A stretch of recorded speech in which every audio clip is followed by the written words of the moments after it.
So like I said, we'll get started. So I will turn you over to your panelists at this point in time.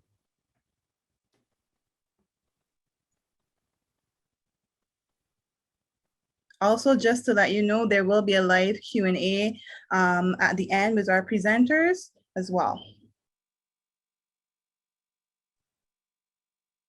Just so that everyone is aware, all the attendees, there is live simultaneous translation available because the presentation is in Spanish. So you look to the bottom of your screen, there's a globe icon, click on interpretation, and you select the language of your choice. As I said, it's in Spanish. So if you want the English translation, to select English, and you'll hear the English translation. So we will begin the playback now.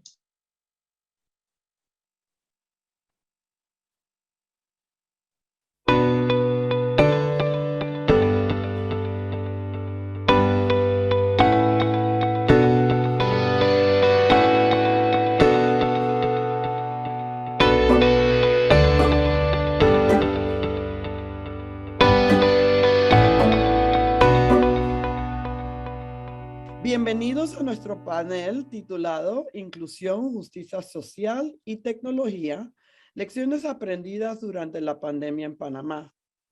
Mi nombre es Laverne Seals y soy una profesora en el Departamento de Lenguas y Cultura de la Universidad Luterana de California. Para mí es motivo de gran placer y un profundo orgullo el ser la moderadora de este panel, el cual lleva mucha información. El Istmo de Panamá, el cual está bañado tanto por el Océano Pacífico como por el Mar Caribe, ha sido descrito como una de las economías más dinámicas de América Latina. Es una fuente de biodiversidad rica y un crisol multicultural y multiétnico. Sin embargo, también es conocido como uno de los países más desiguales de la región. Dentro de esta realidad, encontramos diferentes actores en el sector de los museos, el cual se esfuerza por mantener la cultura viva y saludable a través de esfuerzos creativos que los ayudan a ser más inclusivos, atraer a más personas y ser más relevantes. Este panel abordará el tema de la adaptación desde la perspectiva de dos museos privados y una organización de la sociedad civil. Nuestra primera panelista es Ana María Elizabeth González, quien es la directora ejecutiva del Museo del Canal Interoceánico de Panamá. Su experiencia en el sector de la cultura y el patrimonio incluye la administración de proyectos de filantropía en Bloomberg, en Londres, Inglaterra, donde también coordinó la administración de proyectos culturales y educativos en el Museo London Mitterrand Bloomberg Space. Posteriormente, se desempeñó como directora ejecutiva de la Fundación FAO, creada por el artista japonés Mari. Ella compartirá con nosotros cómo el Museo del Canal Interoceánico de Panamá ha trabajado para hacer de sus espacios lugares más inclusivos y cómo se han centrado en torno a cuestiones que tienen que ver con la justicia social. Nuestra segunda panelista es la profesora Verónica Forte. Ha sido profesora de inglés durante más de 30 años. Como profesora en la Universidad de Panamá, ha podido compartir la importancia de la historia y la cultura afropanameña con estudiantes, colegas, administradores, escuelas, universidades, instituciones y visitas tanto nacionales como internacionales. Ha sido miembro activo de SAMAP, que es la Sociedad del Museo de Amigos Afroamericanos de Panamá, durante 20 años y ha servido en la junta directiva durante los últimos 12 años. 6 como vicepresidenta y 4 años como presidenta. Esta panelista reflexionará sobre lo que la adaptación ha significado para el museo, mientras continúa apoyando un museo administrado por el gobierno, y también compartirá algunas de las lecciones que el museo aprendió a lidiar con la polémica. El tercer panelista es Manuel Rivera, quien forma parte de la vicepresidencia de las comunicaciones de la Fundación Ciudad del Saber. Trabaja directamente en el equipo de gerencia de cultura, donde se gestionan diferentes actividades y proyectos. Dentro de la vicepresidencia también se produce toda clase de contenido en diferentes formatos que van dirigidos a la comunidad y a los visitantes del campus. Una parte importante de este trabajo es difundir el contenido y archivo histórico de proyectos Ciudad del Saber en Panamá. Él comentará sobre lo que el museo aprendió durante la pandemia y las estrategias digitales que el museo está empleando para facilitar la participación de sus visitantes. En general, este es un panel que busca compartir con ustedes algunas de las iniciativas y darles un vistazo de lo que estamos haciendo en nuestros museos en la República de Panamá frente a la pandemia. Con este fin, hemos decidido hacer una especie de mesa redonda virtual en donde nuestros panelistas contestarán una serie de preguntas que yo les haré. Vamos a empezar con la profesora Forte y nos gustaría que usted nos contestara qué significa la capacidad de adaptación para su organización. Muchas gracias, Laverne. Bienvenidos a todos. Es un placer para mí poder compartir con ustedes la labor que realiza SAMAP. Y primeramente, antes de ir directamente a la respuesta, quisiera compartir que SAMAP es una organización sin fines de lucro que ha estado en existencia por 40 años, que tiene como misión resaltar actividades cónsonas con lograr el interés en el sostenimiento del Museo Afroantillano de Panamá y asegurar la prevención de la contribución histórica de los afroantillanos y afrodescendientes al desarrollo nacional. Nos visualizamos un museo que contribuye a la equidad cultural y justicia social para todos. Aspiramos a alcanzar la inclusión de los afrodescendientes sin prejuicios en todas las esferas del desarrollo nacional e internacional. Con eso dicho, para nosotros la adaptación fue rápida porque de 1 año y medio que tuvimos que ir de una estabilidad totalmente sistemática, programática, presencial a totalmente virtual.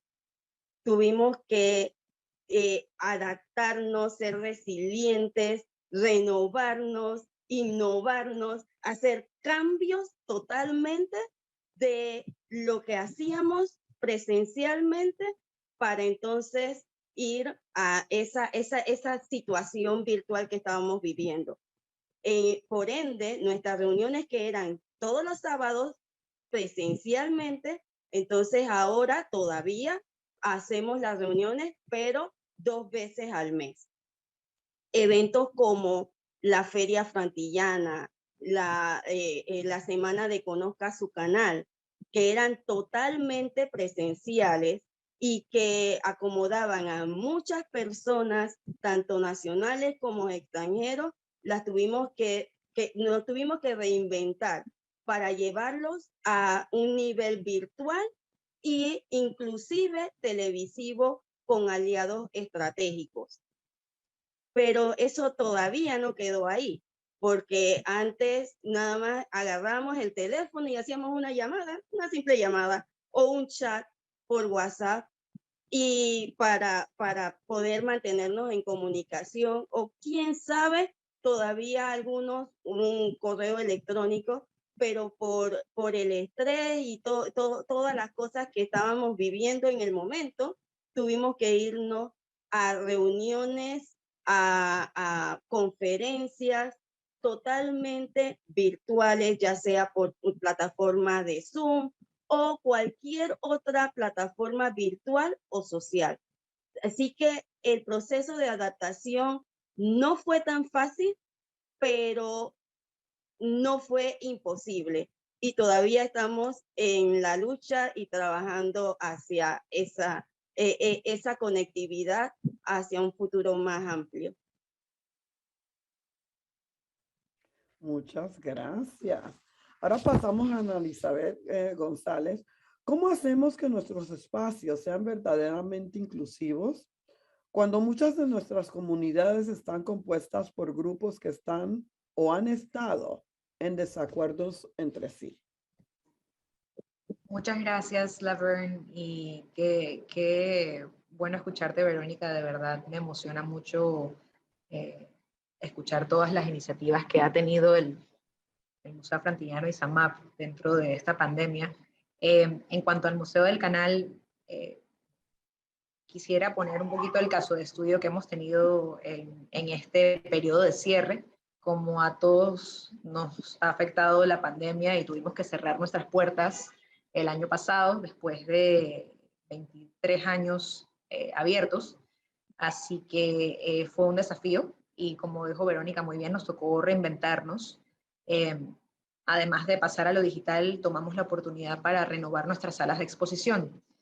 Desde la apertura del museo en 1997, nuestras salas tenían una narrativa muy unilateral, porque contamos la historia de Panamá y su canal, pero lo llevamos mucho más allá, porque la historia de un canal transísmico por Panamá no es solo durante la construcción del canal francés y eventualmente el estadounidense, sino que desde que surgió el istmo como territorio, hemos sido una ruta de tránsito, una ruta de conexión. Así que hablamos desde la historia de Panamá mucho antes de que se construyera esta magnífica obra de la ingeniería. Sin embargo, nuestras exhibiciones eran muy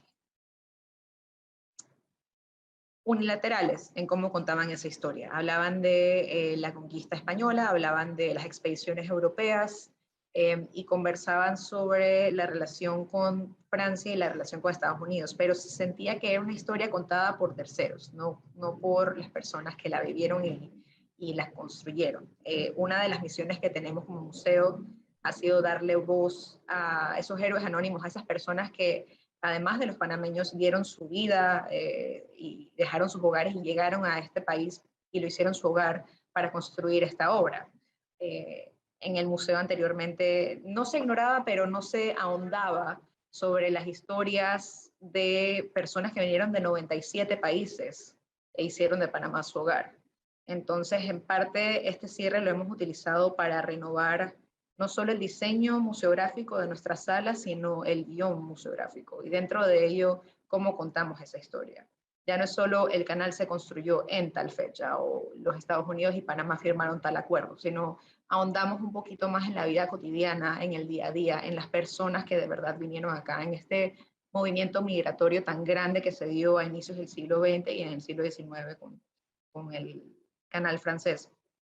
Y creo que es un desafío, contestando directamente a la pregunta. Es definitivamente un desafío porque se necesita objetividad y porque es muy difícil encontrarla o tener una sola verdad. Cuando hay grupos que están en conflicto o que han estado en un desacuerdo o en una situación política en la cual fue una solución que afectó a unos más que a otros, la objetividad se logra escuchando e intentando dar una plataforma a todas esas voces. Entonces, lo que hemos intentado hacer en el museo es no solo plasmar estas voces de diversos grupos, obviamente el grupo migratorio que se asentó en Panamá y que más contribuyó en cuanto a mano de obra a la construcción del canal fue de las Antillas, y no se veía plasmado en nuestra exhibición. Entonces queríamos remediar eso, pero incluso hemos tenido reacciones del público que nos han impresionado porque han sido negativas, han sido racistas, discriminatorias, incluso con mucha xenofobia. ¿Y esto por qué? Porque estamos hablando de todos estos grupos. Entonces, estamos en una sociedad de muchas nacionalidades, un crisol de razas, y aún así no estudiamos e ignoramos esa mezcla de culturas que nos hace tan distintos a Panamá y tan ricos en tradiciones. Y hemos visto cómo nosotros podemos ser una plataforma para estas discusiones, para empezar a educar a esa población que todavía no acepta o no comprende esta mezcla, que todavía tiene estos pensamientos arcaicos y que no tienen lugar en nuestra sociedad hoy en día. Entonces, intentar plasmar esta diversidad tan rica que nos hace el Panamá que somos hoy, que en parte es por esta migración que se dio a la hora de construir el canal, es una meta que tenemos y que espero estemos cumpliendo lo más exitosamente posible, porque dentro de la construcción del canal hubo una discriminación muy grande, no solo en pagas, sino en derechos humanos.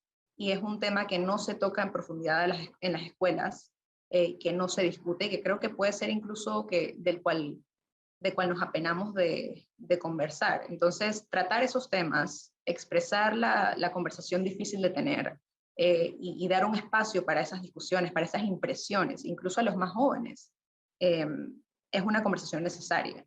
Preparar al equipo de nuestra institución, por ejemplo, los guías, sobre qué tipo de visitante pueden tener, qué tipo de reacciones, tanto positivas o negativas, y cómo entablar el diálogo y llevar la conversación es muy importante.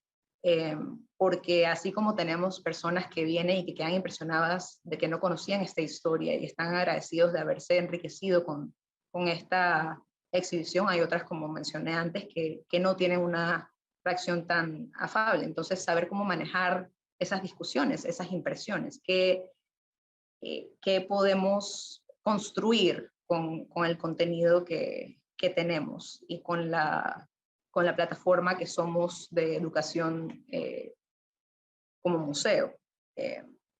Más que nada, el desafío de mantener la objetividad puede ser difícil en un museo sobre historia nacional, pero mantenernos basados en los hechos cuando hacemos las investigaciones, en la data, y brindarle al visitante la información necesaria para que genere pensamiento crítico, para que desarrolle en su mente cómo eran todas las voces que forman parte de esta historia.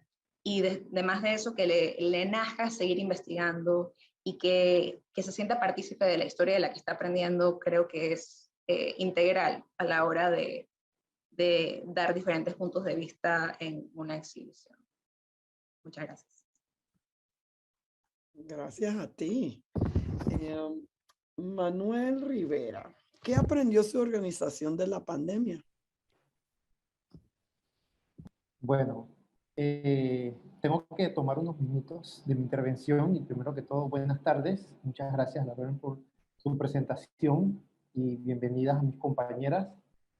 Me tomo unos minutos para explicar un poquito la organización para la que yo trabajo.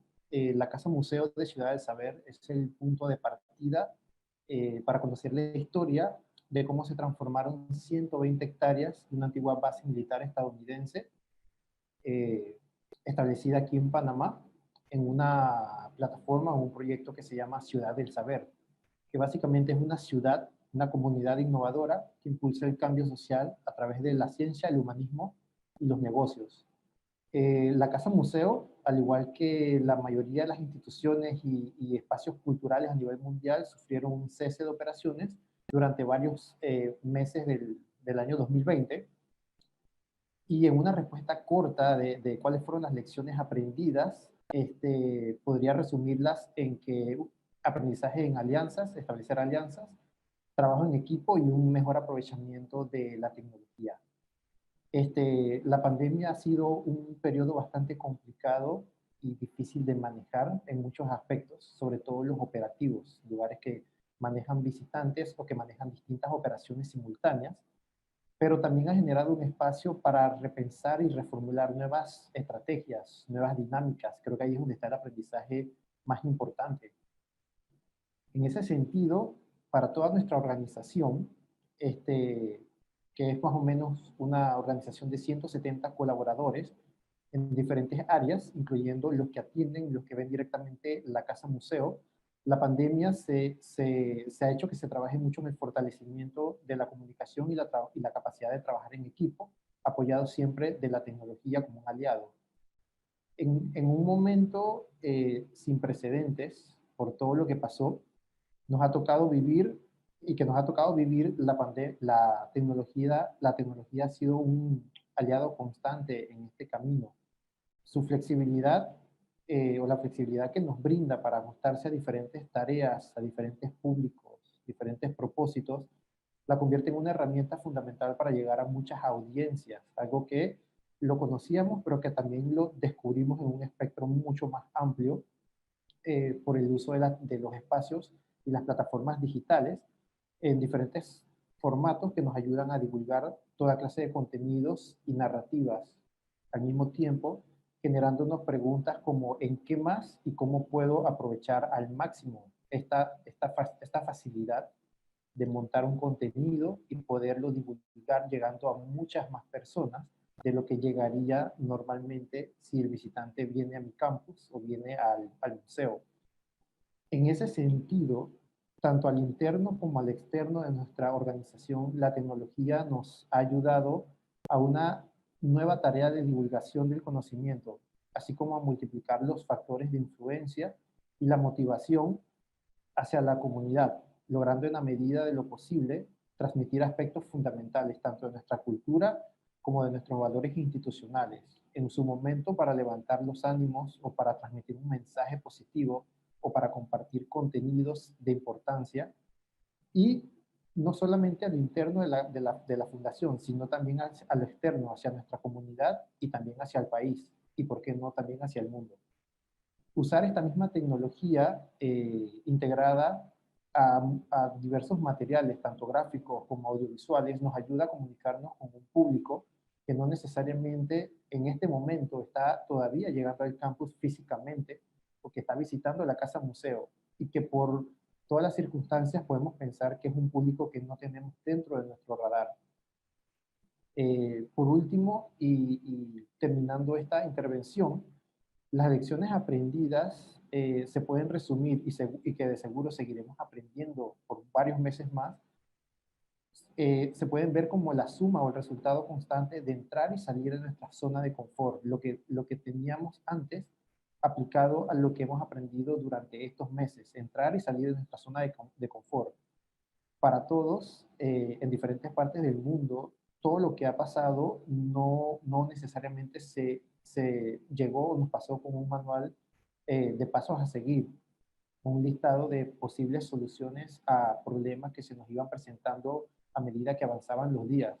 Y es aquí donde trabajar en equipo, hacer alianzas estratégicas, ya sea locales o internacionales, intercambiar conocimiento y ayudarse de la tecnología es lo que se convirtió en la clave para nosotros para poder avanzar y seguir manteniendo el ritmo en este caso, de nuestro proyecto y también de la Casa Museo, para llevar diferentes mensajes y contenidos al público.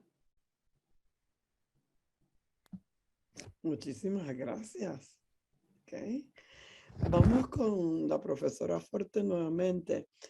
La misma pregunta. ¿Qué aprendió su organización de la pandemia?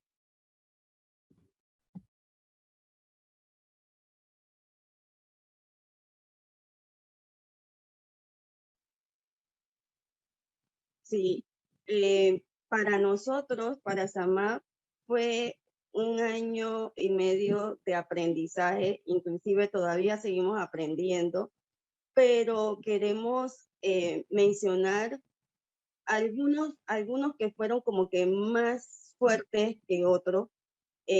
Una de las primeras cosas que tuvimos que reforzar fue nuestras habilidades digitales, porque íbamos con un sistema de operación y comunicación con los miembros nacionales e internacionales, teniendo en consideración que no todos tenían la capacidad o la habilidad de aprender o de incluirse en este proceso. Así que para nosotros era importante que las cosas que hacíamos no se perdieran en el intento, sino que pudiésemos incluir a la mayor cantidad de personas en ese proceso. Y después aprendimos que en la forma presencial nosotros podíamos a trabajar muy, muy fuertemente en equipo. Sin embargo, cuando llegó la virtualidad, nos dimos cuenta que ese trabajo en equipo se había incrementado. O sea, que lo que teníamos se fortaleció mucho más.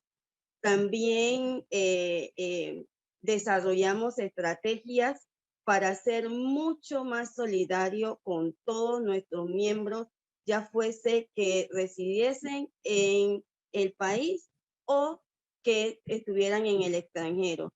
Pero eso no se quedó solamente entre las cuatro paredes de los miembros de SAMA, sino que también hubo esos tentáculos que pudimos llegar a otras personas que estaban pasando muchas dificultades en medio de la pandemia. También tuvimos que desarrollar estrategias para trabajar con la institución gubernamental para insistir y darle seguimiento a aspectos de la prevención y preservación y promoción de nuestro patrimonio histórico-cultural, que es nuestro Museo Afroantillano. Pero no lo quiero dejar ahí solamente. Quiero compartir que por la pandemia, o sea, teníamos antes de la pandemia planes, ideas, situaciones que nos daban una visión hacia dónde quería ir SAMA, pero a causa de la pandemia nos dimos cuenta que esa visión y ese sentir tenía que ser fortalecido y tenía que ser llevado a la práctica, ¿no? Entonces, SAMAP en estos momentos se ve como una organización que poco a poco debe tener o asumir más responsabilidades con la institución gubernamental y con nuestras comunidades afrodescendientes para poder lograr nuestros objetivos.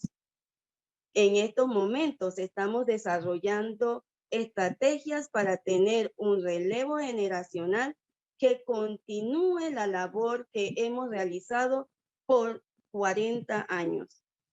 Sabemos que esto va a involucrar un trabajo más profundo con la juventud, pero es un reto que estamos dispuestos a adquirir.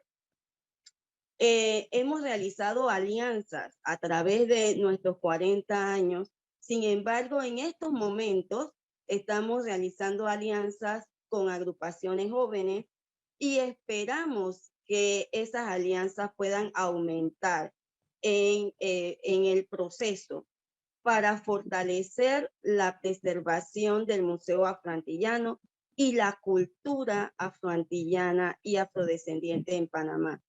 Es un proceso muy bonito y es un reto que hemos adquirido y que esperamos que nuestra organización lo pueda seguir haciendo por 40 años más. Gracias, gracias. Ana Elizabeth, ¿cómo lidia su institución con asuntos que tienen que ver con la justicia social, el cambio climático o una pandemia? Gracias, Laverne. Y creo que, bueno, agradecerle a mis colegas aquí presentes porque definitivamente, como mencionaron ambos, seguimos aprendiendo en medio de pandemia y escuchar testimonios como los suyos siempre nos ayuda. Creo que la contribución y colaboración, como ambos mencionaron, con diferentes organismos e instituciones, incluso este tipo de conversatorios son de suma ayuda y nos dan una red de apoyo invaluable. Así que empezando por eso, por las colaboraciones, creo que, y el apoyo que se puede tener en instituciones afines, es una manera en cómo enfrentar la adversidad como en estos momentos. En cuanto al Museo del Canal específicamente, en temas de una pandemia, el cambio climático y la justicia social, son temas que creo que nunca terminamos de trabajar con ellos.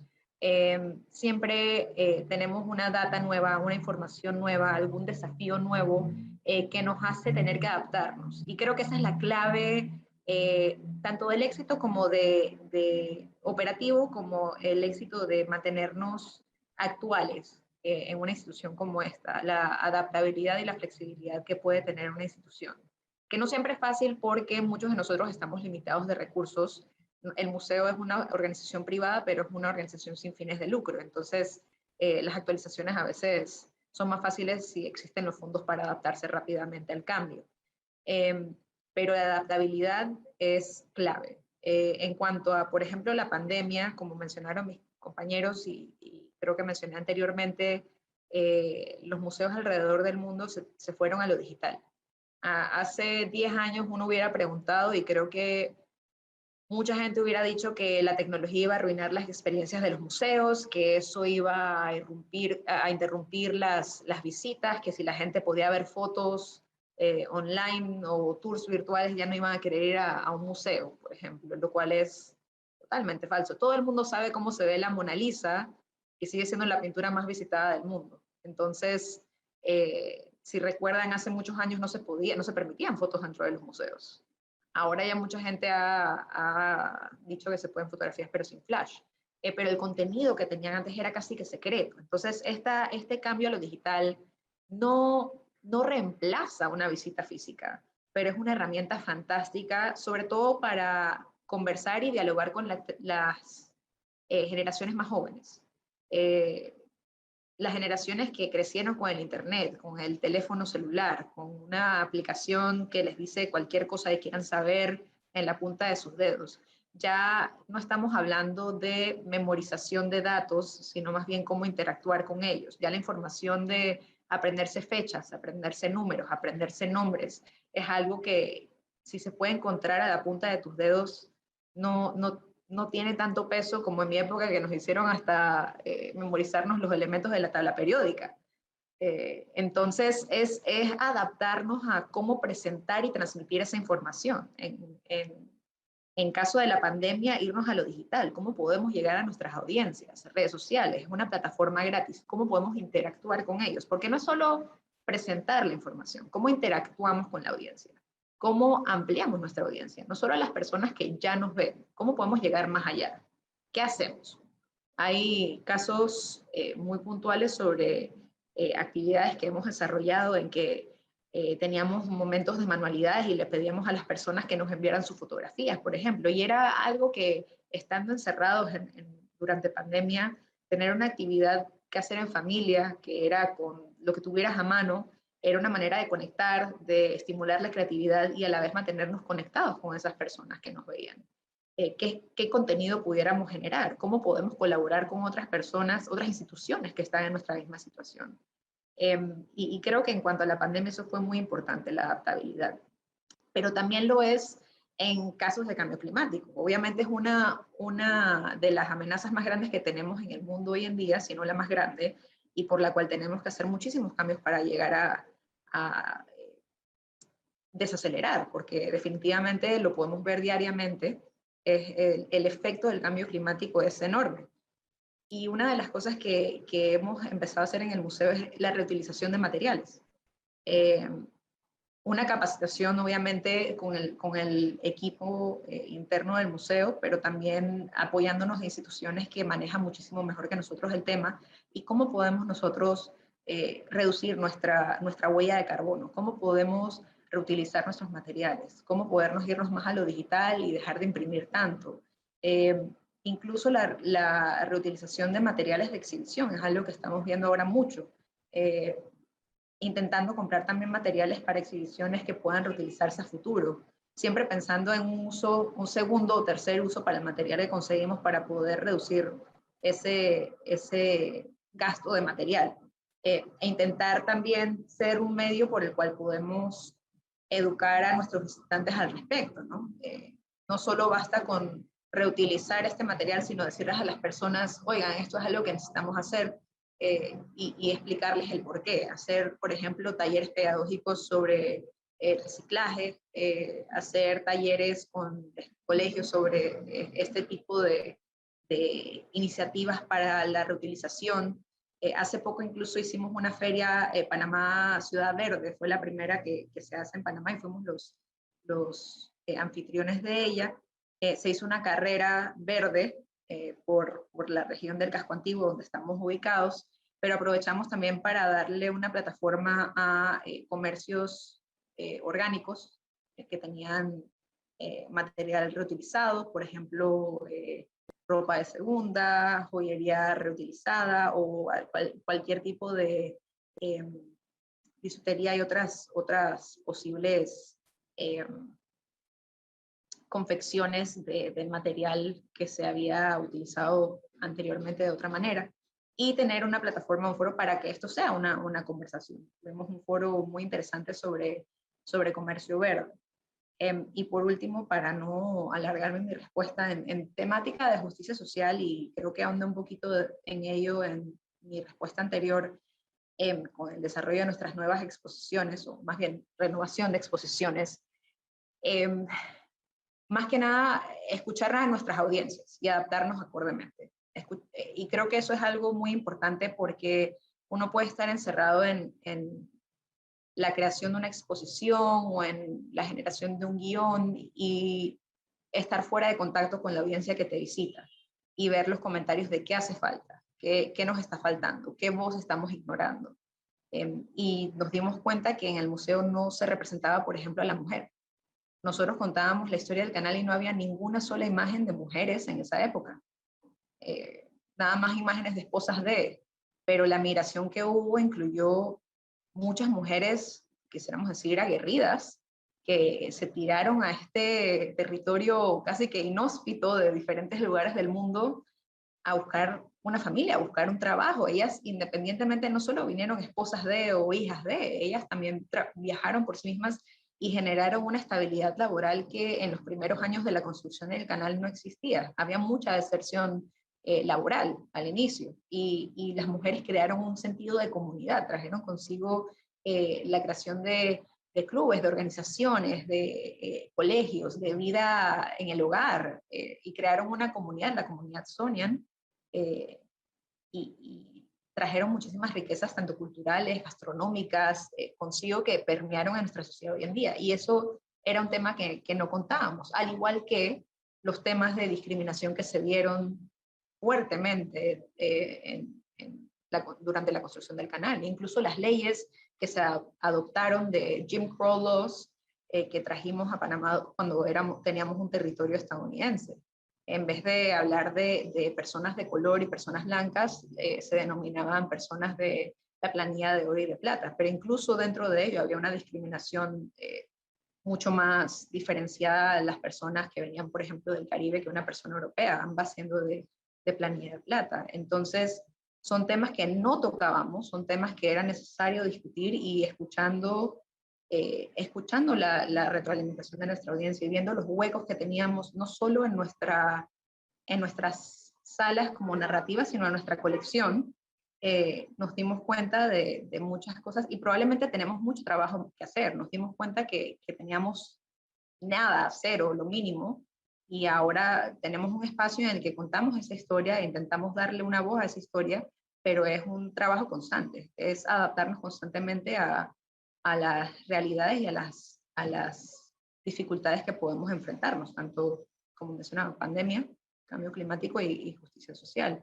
Y bueno, aprovecho para agradecerle a SAMAP, porque muchas de las asesorías en cuanto a las referencias bibliográficas que usamos en la investigación, como el préstamo de piezas espectaculares que tenemos en la sala, fue gracias a su apoyo. Así que, de nuevo, cerrando como inicié, la colaboración ha sido el mejor aliado que hemos tenido en estos tiempos. Así que, bueno, y a Manuel también fue uno de nuestros aliados, prestándonos también piezas inigualables para la nueva sala. Así que tengo aquí a dos personas que nos han apoyado mucho durante este último año. Muchas gracias. Bueno, y vamos a cerrar las preguntas formales con broche de oro con Manuel, y ahondar un poco más en el tema de la tecnología. Entonces la pregunta es, en la actualidad, ¿qué estrategias digitales exitosas emplea su organización? Bueno, definitivamente, como lo dijo la profesora Verónica, la pandemia lo que ayudó, viéndolo desde un punto de vista siempre positivo, fue que nos aceleró a nosotros a dar un giro en la experiencia y en las actividades que nosotros teníamos con nuestros visitantes. Digamos que hasta antes de la pandemia, aunque ya lo estábamos trabajando, la experiencia se basaba 100% en una experiencia de visita. Entonces la pandemia nos aceleró a crear alternativas para exponenciar esta experiencia del visitante, a llevar de una visita que antes era full presencial a una visita semipresencial, pero sobre todo segura. En ese sentido, actualmente usamos dos herramientas para lograr este objetivo. La primera es una audioguía gratuita, en este momento en inglés y en español, que acompaña al visitante a un recorrido por todo el campus de Ciudad del Saber, junto a fotografías y videos de diferentes épocas que ayudan a entender y a ver el campus como un museo. Es decir, aprovechamos que tenemos un campus de 120 hectáreas para convertirlo en el museo. Esta audioguía, aparte de eso, sirve como una herramienta de conocimiento y de conexión con el visitante mientras recorre una comunidad dinámica en medio de un paseo histórico que también sirve como una propuesta turística de calidad. Parte del contenido de esta audioguía, por supuesto, viene de la misma exhibición permanente que existe en el museo. Y hasta el momento, esta audioguía que la echamos a andar en mayo, ha sido utilizada por cerca de 3.000 personas que en algún momento la han descargado, han hecho uso de ella, llegando a un público que va desde residentes del área, que viven en comunidades cercanas, y visitantes hasta estudiantes y profesores que la han utilizado como una plataforma de apoyo para sus propias actividades y contenidos académicos, tanto de universidades estatales como de universidades privadas. La segunda herramienta que mencionaría es una actividad virtual que formalizamos este año a partir del mes de marzo, pero que veníamos trabajando de forma irregular o de forma no permanente desde el año pasado, con una serie de webinars a los que nosotros llamamos serie cultural, que básicamente es un espacio dedicado a conocer proyectos, iniciativas y profesionales en distintas áreas que impactan positivamente en nuestra comunidad o el país. Este es un evento virtual que ha reemplazado de forma semitemporal a las actividades que normalmente nosotros realizábamos dentro del programa público de la Casa Museo. Y como parte de este programa, que estaba también dentro de las puertas abiertas del museo, siempre realizábamos actividades que estaban orientadas principalmente a temas de cultura, historia y patrimonio, y ahora llevarlo a un plano virtual nos ha hecho también abrirlo, y hasta el momento hemos realizado 7 series culturales de marzo a la fecha, con diversos temas que van desde arqueología y museos hasta derecho de la comunidad LGBTI y temas tan tecnológicos y tan actuales como el arte y los NFTs en Panamá. Y nuestro próximo, por ejemplo, que es ahora en septiembre, va a abordar el tema de la fotografía y la ciudad como un espacio repensado o emergente. Todo esto, obviamente, recibe el apoyo y recibe el sustento que se complementa a través de nuestras redes sociales y canales digitales en los cuales compartimos información de todo tipo, tanto institucionales como contenidos científicos, contenidos en formato de TBT, contenidos de fechas y días internacionales, cápsulas históricas y contenidos, y videos cortos con contenido que va dirigido a diferentes públicos y diferentes audiencias, siempre invitándolos a participar de nuestras actividades y de actividades que también realizan nuestros aliados, como por ejemplo en el mes de mayo, cuando hubo la ruta de los museos, nosotros también subimos información y compartimos información de los otros museos que también tenían exposiciones y que formaban parte de la ruta. Entonces creo que estas dos herramientas, la audioguía y la serie cultural que realizamos de forma virtual, son los principales que nos han ayudado a nosotros a nuestra tarea de divulgación y de llevar un mensaje a la comunidad. Muchísimas gracias.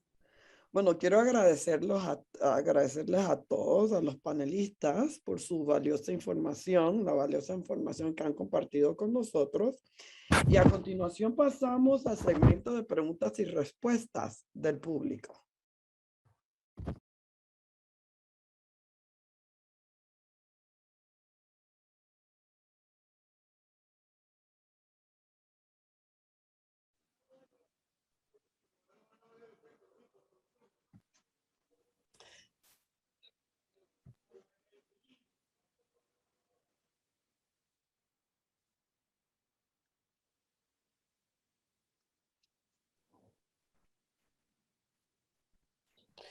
Ok, entonces voy a empezar con un par de preguntas, como tenemos un poco de tiempo, y voy a empezar contigo, Manuel.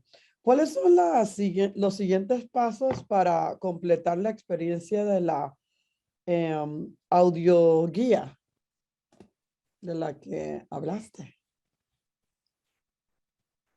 Hola, buenas tardes a todos y muchas gracias, Laverne, por esta introducción y por ser la moderadora en este panel.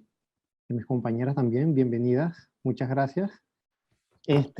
Bueno, el próximo paso es complementar, obviamente, la herramienta digital.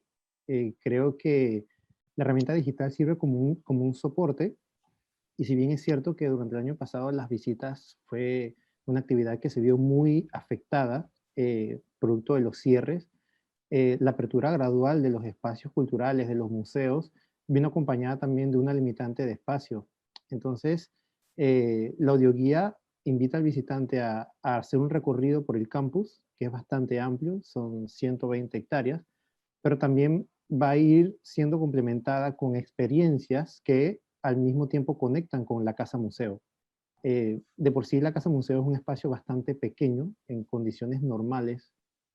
Sin el COVID era un lugar que no podía albergar un número muy grande de visitantes, así que lo que hacemos es complementar esta experiencia en el campus y sacarle provecho al máximo uniendo historias. Por ejemplo, nuestra historia dentro de la Casa Museo está muy vinculada al Canal de Panamá.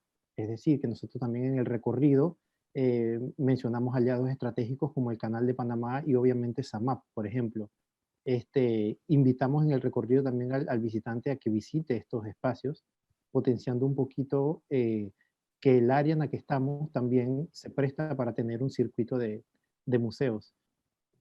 También complementamos esta audioguía con una guía del visitante que en un futuro también convertiremos en audio. Y la guía del visitante sí explora específicamente lo que hay dentro de la casa museo, pero al mismo tiempo toca temas que están circundantes, o sea, fuera del campus, vinculados a la historia de Panamá. Entonces, esos son complementos o digamos que son aditivos que uno le va agregando a la herramienta, que es lo que te ofrece la tecnología, ser bastante flexible y poder jugar con ella, poder anexarle, agregarle complementos, agregarle experiencias, y digamos que eso es algo que se tiene que aprovechar, que sí no te lo da, por ejemplo, una visita netamente presencial.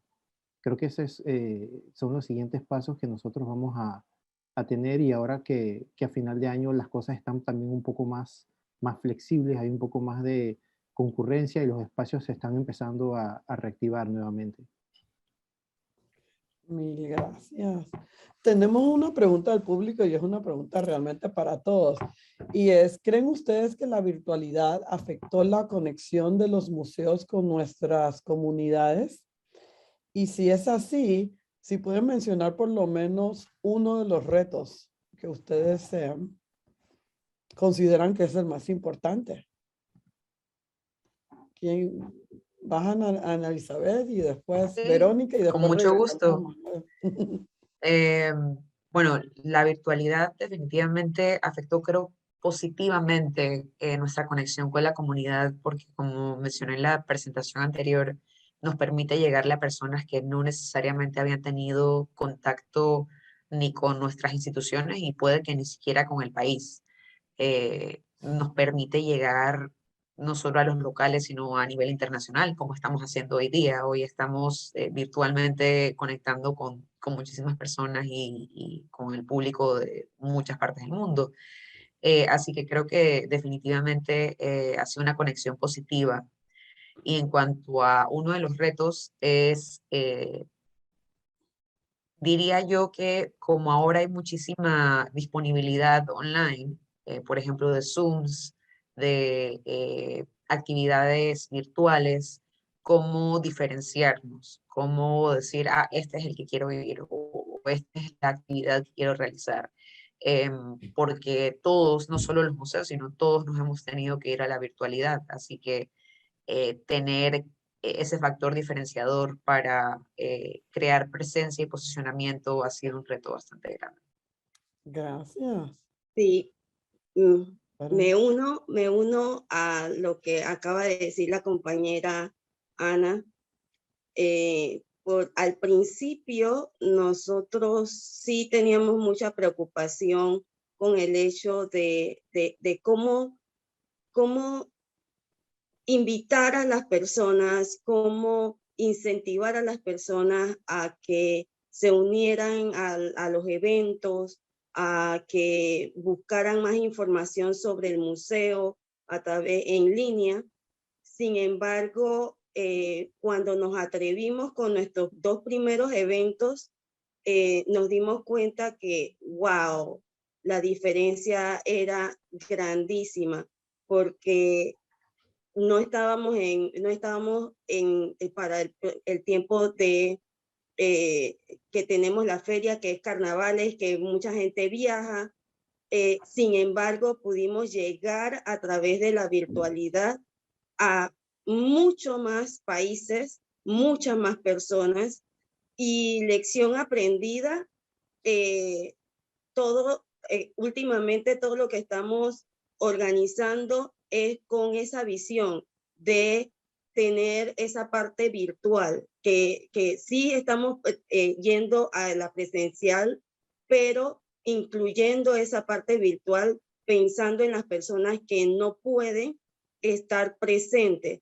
Es un reto porque tenemos que estar conscientes de que tienes que tener internet para poder llevar esa parte virtual.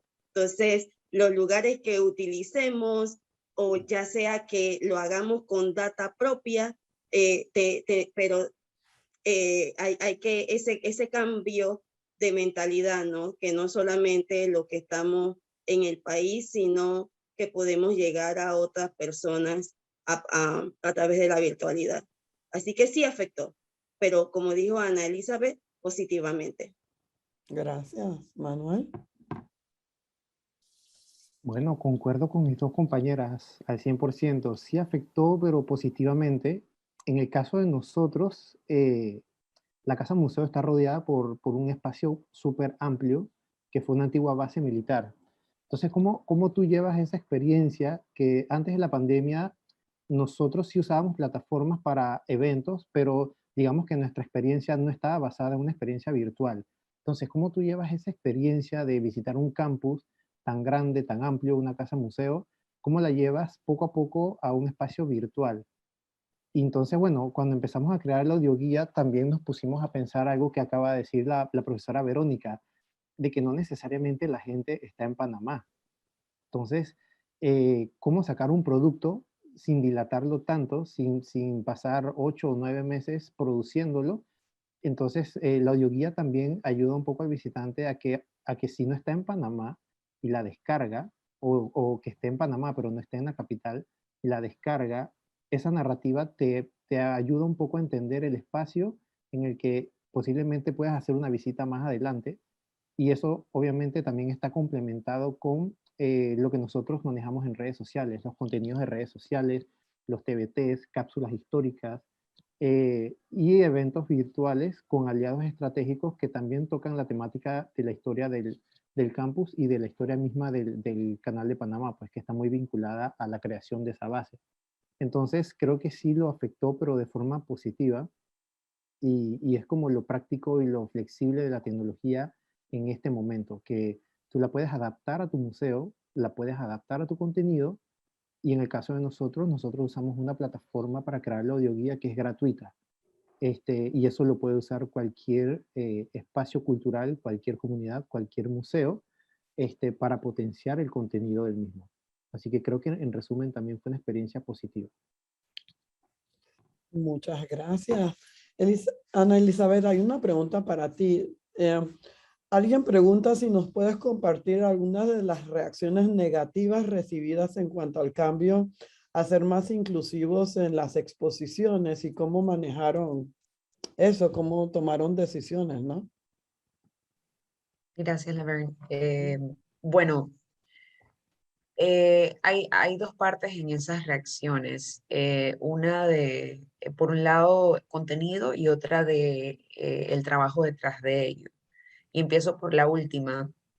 Tenemos un equipo muy colaborativo en el Museo del Canal, en el cual para esta realización de exposiciones tenemos el equipo de curaduría y diseño, tenemos el equipo de investigación histórica, tenemos museólogos, guionistas, curadores y demás. Es un trabajo multidisciplinario y obviamente involucra a muchas personas.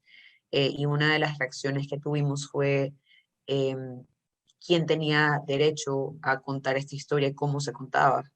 Entonces, no todos los nombres de las personas que están trabajando en esto son públicos y las personas le ponen una cara al proyecto y dicen, pero ¿por qué esa persona tiene derecho a hablar de algo? ¿O por qué lo dijo así, no así? Esa ha sido una situación que hemos tenido no solo ahora, sino antes. Hemos colaborado con historiadores internacionales y dicen, ¿por qué un internacional va a escribir la historia de Panamá, por ejemplo?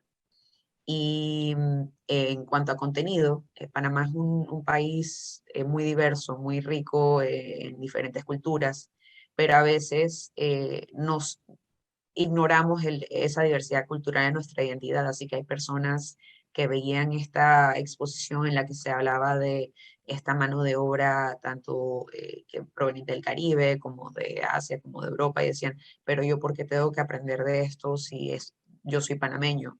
Yo no sé por qué yo tengo que estudiar o aprender en un museo de mi país sobre otras personas o otras culturas.